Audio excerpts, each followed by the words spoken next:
I stare at my phone, the screen's pale glow cutting through the dark silence of the room. It's just a message. A few words, casually typed. But those words, those simple, careless words, crack open everything I thought I knew about my life. Can't believe he still thinks I'm lost, after 5 years. 5 years. 5 years I've spent piecing together a reality that never existed. My wife, Sarah, faked it. Every tear, every blank stare, every hesitant smile, an act. A performance for the world. And for me. I scroll back, heart pounding, looking for context. A group chat with some of her old friends. Names I barely remember, faces I've long since erased from my mind. And there, buried between memes and weekend plans, are little hints I missed, buried beneath years of lies. I feel it first, ice-cold fingertips trailing down my spine. The weight of betrayal settles over me like a suffocating fog. I drop the phone onto the couch, my hands trembling. The room around me fades, replaced by flashes of memory. I remember the night she came home, eyes wide and vacant, mumbling about lost time. The doctors' faces, sympathetic yet skeptical. The endless questions from family and friends, the fragile hope that maybe she'd come back to me. Our plans shattered, suspended in uncertainty. I was patient. I told myself it wasn't her fault. That memory was fragile, like glass, easily broken. But now, it was all a lie. A calculated deception. I walked to the window, staring out into the night. The city lights blur, like stars winking in and out, mocking my shattered trust. I recall the dreams we shared before the silence took her, the promises whispered under a sky full of stars. Starting a family, traveling the world, growing old together. All of it, stolen. A bitter laugh escapes my lips. How many moments did she watch me suffer? How many times did she slip into that act just to keep me tethered? I want to scream. To shout into the empty room, but the words catch in my throat. Instead, I sank onto the couch, fingers clenched tight. Betrayal tastes cold and metallic. I think of the nights I sat beside her hospital bed, holding her hand, whispering stories of us. I think of the way her eyes never quite met mine, like she was always somewhere else, just pretending. I want answers. But more than that, I want the truth. The message buzzes again. He still doesn't know. Let's keep it that way. I want to hate whoever sent this, but the anger burns too deep for anything else. I realize now, I knew, deep down. I just refused to see. That's what betrayal does, it blinds you with hope. My phone screen fades to black as the battery dies. The silence returns, but it's heavier now. Like a shadow cast across my chest, suffocating and relentless. I'm alone. And I have to decide what comes next. The morning light filters weakly through the curtains, painting the room in pale shades of gray. I lie awake, the weight of last night's discovery pressing down like a stone in my chest. The house feels emptier than ever, as if the walls themselves have absorbed the silence she left behind. I reach over to the side table where her old photo album sits, dusty and untouched. Fingers trembling, I open it, and the past floods back like a tidal wave, warm laughter, stolen glances, promises whispered beneath a sky full of stars. I see us, young and hopeful, the kind of love that blurs the edges of reality. Our wedding day, radiant and bright, her smile lighting up the world. We swore then, through every storm, every hardship, we'd be together. No matter what. Back then, I believed in forever. But forever is fragile. I trace the edges of a photo, the faint crease where years have worn away the gloss. It's a memory, frozen and perfect. I remember the plans we made, traveling coast to coast, building a home filled with laughter and children's footsteps. A legacy. Not just ours, but something my father dreamed of too, a family that would endure beyond us. That's why I held on. Not just for Sarah, but for that promise.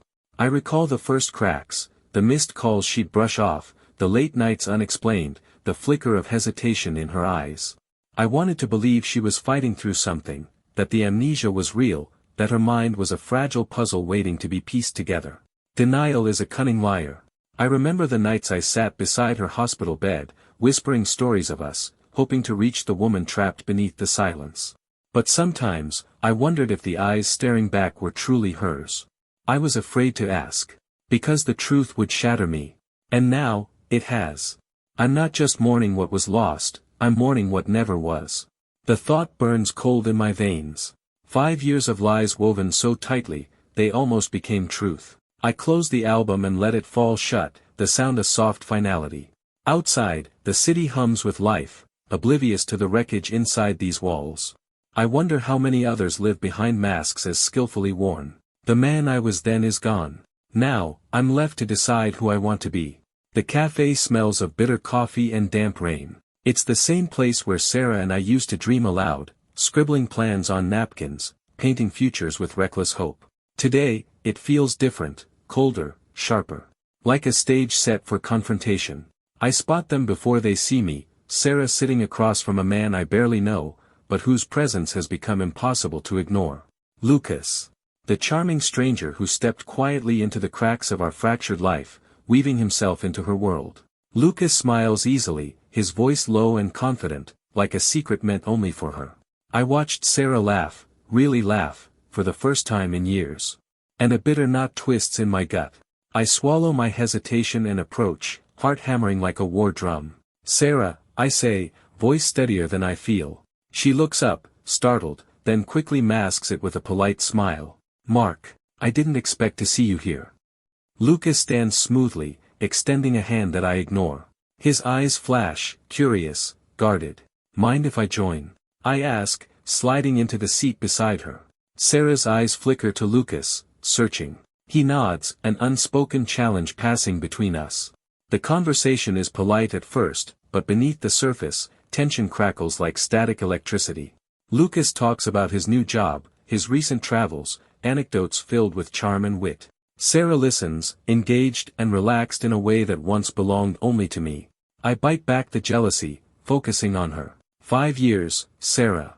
I've waited, hoping, believing, and now I find out it's all been a lie. Her eyes harden for a moment before she looks away.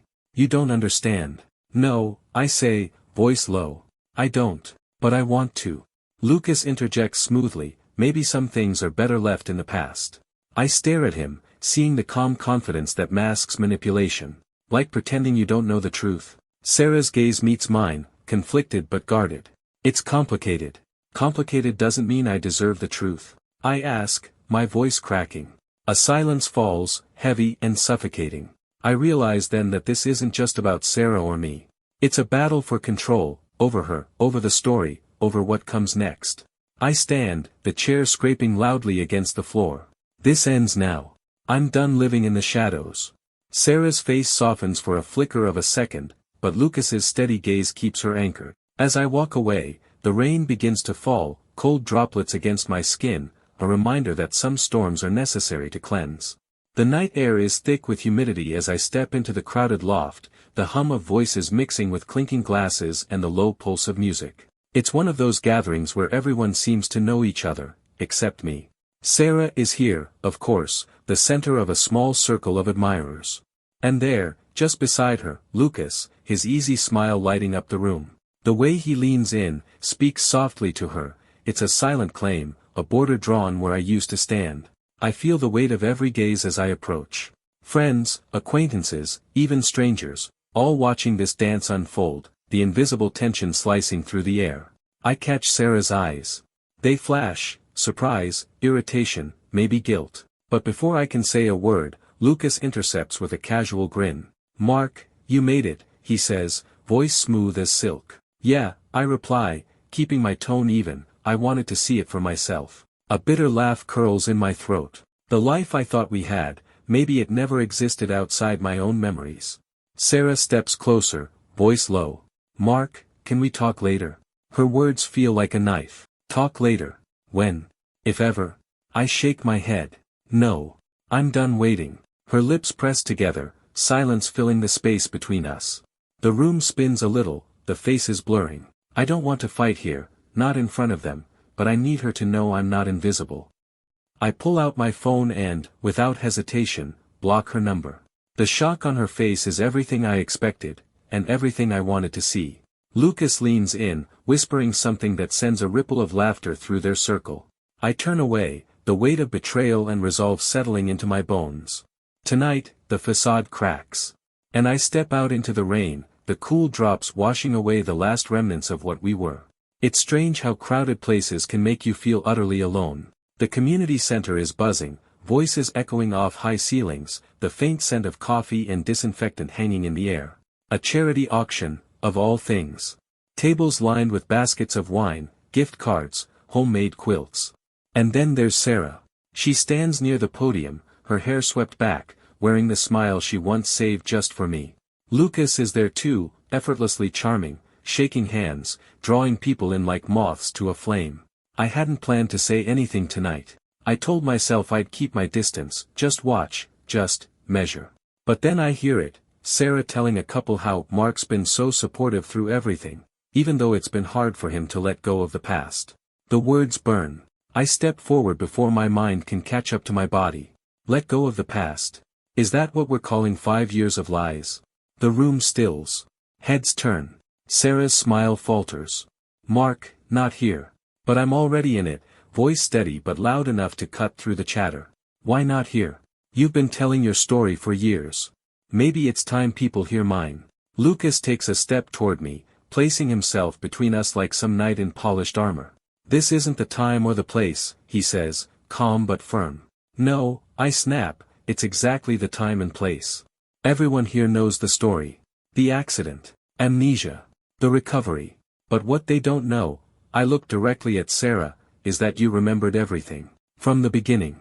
Gasps ripple through the room. Someone drops a fork. Sarah's eyes harden, but Lucas speaks first. You're making a scene.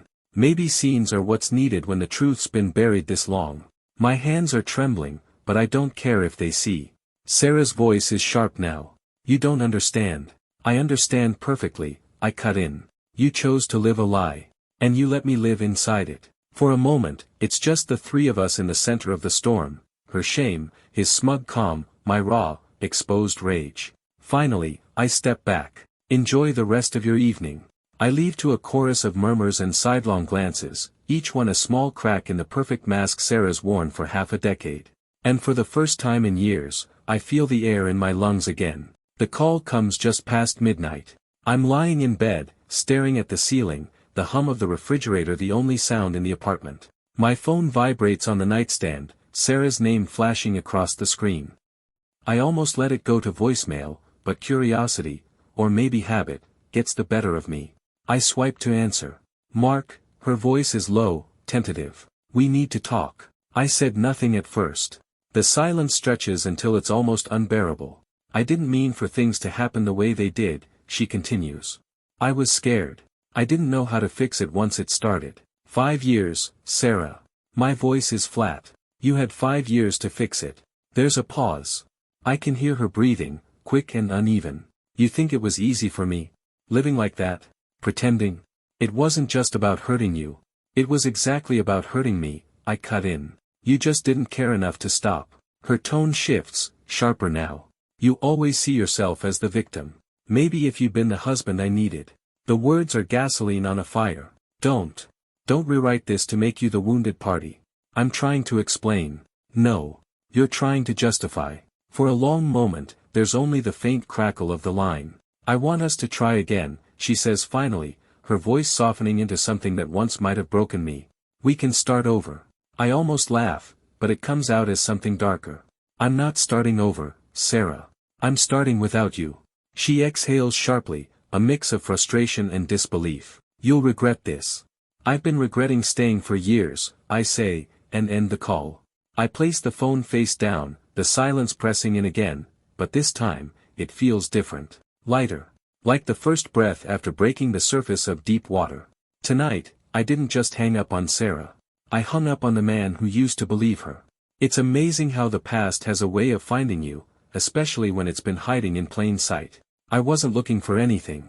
Really, I wasn't. It started with a late-night scroll through my feed, the kind of mindless flick of the thumb you do when you can't sleep. Friends' vacation photos.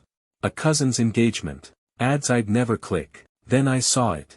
A photo posted just hours ago, Sarah, smiling beside Lucas at some lakeside cabin. Her arm hooked through his, their faces so close it looked intimate. The caption read, 5 years of memories, and counting red heart. 5 years. My thumb froze above the screen. The blood in my ears roared louder than any notification chime. I tapped the photo. More images opened, dinners, weekends away, holidays. Some were from years ago. And there it was in the timestamps, 2 weeks after the accident, there they were together in a cozy corner booth, her amnesia smile brighter than I'd ever seen. I kept scrolling. Each image was a brick in the wall they'd built to hide me from the truth. A winter trip in matching scarves. A New Year's Eve kiss under a shower of gold confetti. Her lying eyes locked on his, not the eyes of a woman who'd forgotten. My hand tightened around the phone until my knuckles whitened. It wasn't just that she remembered. It was that she'd been building a whole other life while I stood in the shadows of her charade. I didn't realize I'd been holding my breath until it left me in a shaky exhale. There was no more guessing. No more giving her the benefit of the doubt. The proof was there, time-stamped and filtered in warm tones. Sarah didn't lose her memory. She erased me from it. I didn't sleep. Not out of sadness, that part of me burned out long ago, but because my mind wouldn't stop moving. Every breath felt deliberate, every thought razor-sharp. This wasn't going to be a confrontation. It was going to be dismantled. By sunrise, I'd already mapped the bones of the plan. Step 1, stay invisible. She couldn't suspect I'd seen the photos. If Sarah smelled suspicion, she'd retreat into that polished mask of hers, all tears and trembling apologies. No, I needed her comfort, complacent. Step 2, gather more.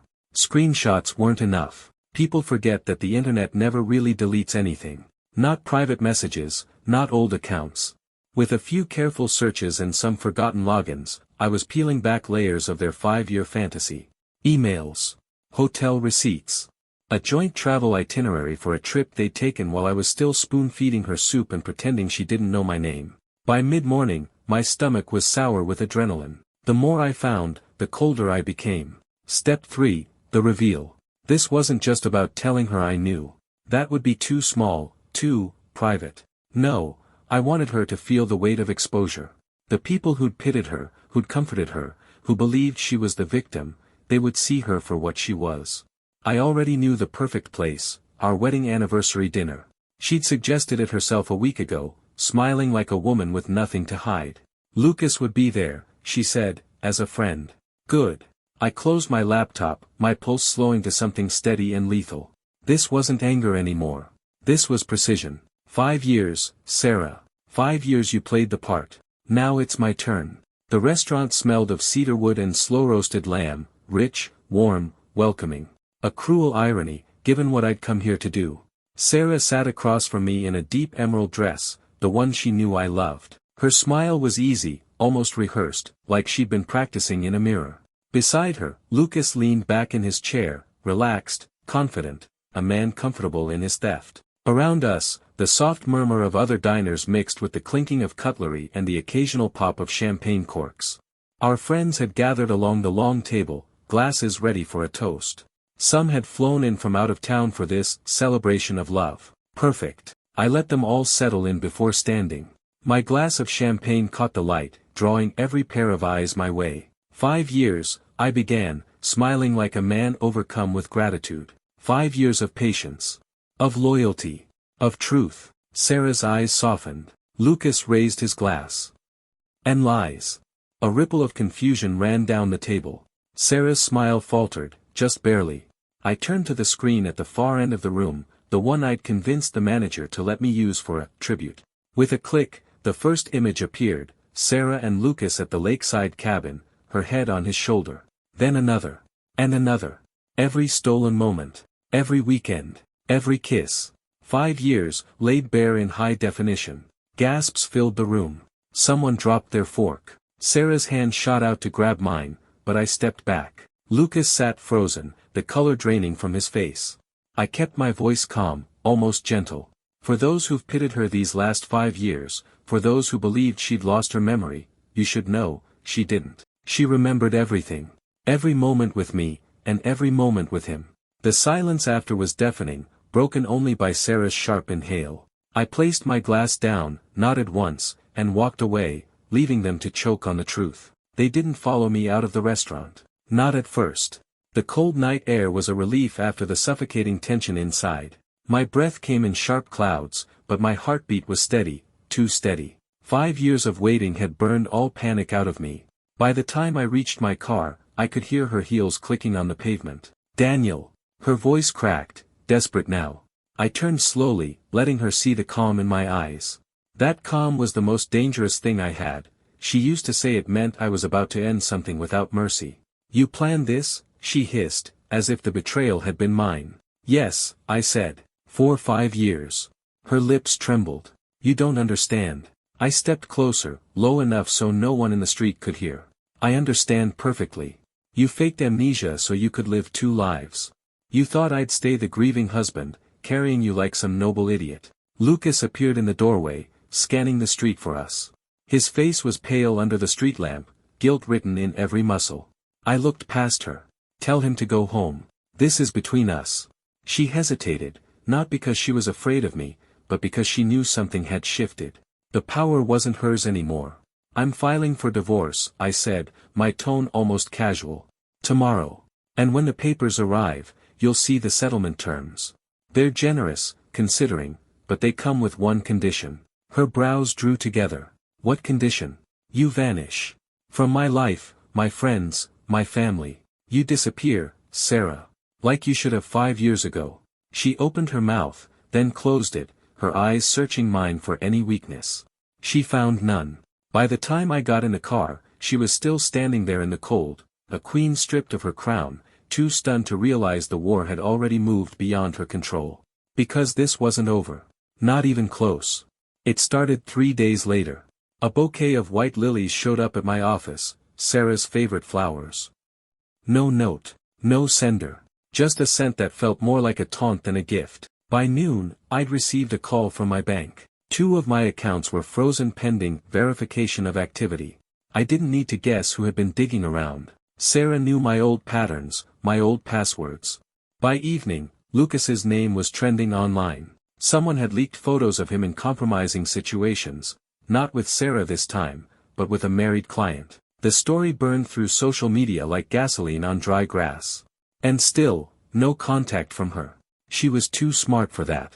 This was her telling me, I can reach you without ever touching you. I decided to test her nerve. That night, I left a single envelope at her apartment door. No words, just a flash drive inside. On it, footage of the night she and Lucas first crossed the line. The timestamp predated her accident by 2 weeks. Proof that the amnesia story had been a fabrication from day one. At 2 a.m., my phone lit up. No caller ID. Her voice was low, cold, almost amused. You think you're the only one who can keep records, Daniel? I leaned back in my chair. I don't think so, Sarah. I know. There was a pause, just long enough to feel deliberate. Then you also know what happens when you back someone into a corner. The line went dead. I stared at the dark screen, my reflection faint in the glass. She wasn't running. She was hunting. The invitation came in the most unexpected way, through my lawyer. Sarah wants to settle privately, he said, sliding an embossed envelope across his desk. She's proposing a meeting. Neutral ground. Just the 2 of you. I almost laughed. Neutral ground with Sarah was like swimming with sharks in a bathtub. Inside the envelope was a handwritten note. 1 night. 1 conversation. No games. You owe me that much. S. The location was a high-end hotel downtown, the kind of place politicians and CEOs used when they wanted secrets to stay buried. I knew walking into that building would be stepping into her territory, cameras, leverage, carefully staged moments. Still, I went. Because sometimes the only way to spring a trap is to walk right into it. The suite door opened before I knocked. Sarah stood there, immaculate in a black silk dress, holding a glass of wine like she'd been waiting for this scene her whole life. You look tired, she said. I'm busy cleaning up after you, I replied, stepping past her. The room was spotless, too spotless. No clutter, no stray personal items. I scanned for the angles of security cameras, microphones, anything she could use. We sat opposite each other, the city skyline stretching out beyond the floor-to-ceiling windows. I'll make this simple, she began. You drop the divorce case, we go public with the amnesia story, complete with a heartfelt reconciliation, and in 6 months, we quietly separate. No scandals. No blood. I smirked. And in exchange, her eyes glittered. You keep your company. Your reputation. And your little indiscretions stay buried. That was the moment I knew. She had something on me. Something I hadn't anticipated. And then she said it, a name I hadn't heard in years. The heir left the room. She smiled, like she'd just moved her queen into checkmate. But Sarah had forgotten one thing. I never played by the same rules twice. I didn't speak right away. I let her name hang in the air, poisonous, heavy, daring me to react. Sarah leaned back, certain she'd just slit my throat without drawing blood. You didn't think I'd find out, she said softly. But I did. And now you think you own me, I finished for her. I smiled, slowly, deliberately, and reached into my jacket. Her eyes flickered to the movement. Expecting a confession? A weapon? No. A small remote. One click, and the TV mounted on the suite wall came to life. Grainy footage filled the screen, her, in this very hotel, 2 nights ago, meeting with Lucas. She was handing him a folder. His hands were shaking. Her lips were moving, clearly, make sure he sees this. Her face was drained of color. That's live feed, I interrupted. I've had someone following you since the day you forgot me. The footage shifted to a split screen, on one side, the meeting with Lucas, on the other, tonight's suite, filmed from a hidden lens across the street. She is sitting here, delivering her little ultimatum. You see, Sarah, I said, leaning forward, a trap only works if your prey doesn't know it's a trap. But I've been building mine since the day you walked back into my life. Her wine glass trembled in her hand. I slid a signed document across the table, divorce papers, already notarized. You sign these, you walk away with a settlement that's generous enough to keep you comfortable but small enough to sting. You breathe a word to the press, and this footage hits every news outlet before sunrise. She looked at the papers. At me. For the first time in years, I saw it, hesitation. You've changed, she whispered. No, I said, standing. I just stopped loving you enough to protect you. I left the suite without looking back. The queen was cornered. The game was over. The night after the hotel meeting, I didn't sleep. Not because of guilt, that had died years ago, but because of the strange stillness that comes when a long war is finally over. I woke before dawn, poured myself a coffee, and watched the first light spill over the city. Somewhere, Sarah was doing the same, but her view would be different now. Smaller. Caged by the reality I'd left her with. The signed divorce papers sat on my desk. She'd scrawled her name in a trembling hand, like each letter was cutting her deeper. I picked them up, slid them into the safe, and locked it. The settlement transfer had already been initiated, no room for negotiation, no loopholes for her to slither through. A phone buzzed. A single text from her. Was it ever real? I stared at it for a long moment. Once, I might have written her a novel in reply. Once, I might have begged her to remember the nights we were unstoppable together. Now, I typed only one word. Once. And then I blocked her. No parting calls. No drawn-out farewells. Just silence, the kind that doesn't invite a response. The kind that lingers like frost on glass, reminding you every time you look that something used to be alive there. I stepped outside, the cold morning air biting at my face, and felt lighter than I had in 5 years. She'd faked her amnesia to erase me from her story. I'd ended it by erasing her from mine. And in that final, perfect quiet, I realized. Some betrayals don't need revenge. They just need an ending.